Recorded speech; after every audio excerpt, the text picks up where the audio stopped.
Le président de l'ASBEL Action Fati 2023, Patrick Onoya, s'est dit satisfait de la prise de fonction du chef de l'État, Félix-Antoine Tshisekedi, à la tête de la SADC. Avant tout, nous avons accueilli cette nouvelle fonction du chef de l'État avec joie. C'est une marque de la réussite diplomatique de la RDC. Mais au-delà de cela, nous voulons marteler sur le fait qu'il est important que la RDC puisse continuer dans les réformes, dans les mutations de son système de gouvernance afin de pouvoir réellement en bénéficier. On a vu le thème, on parle de promouvoir l'industrialisation.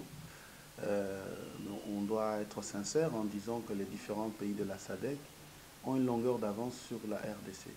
Ce qui fait qu'il faut éviter que la RDC ne soit le marché pour tous.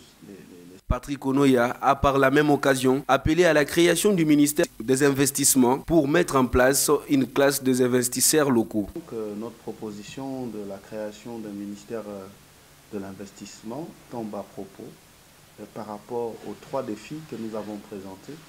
Pour développer l'industrialisation, pour attirer les investisseurs, il faut de la bonne information. La bonne information veut dire que les différentes études existent, ça c'est une chose.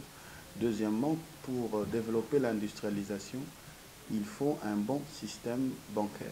Un bon système bancaire, des banques d'investissement, des banques de développement doivent exister, ainsi de suite. Mais troisièmement aussi, il faut une classe d'investisseurs locaux.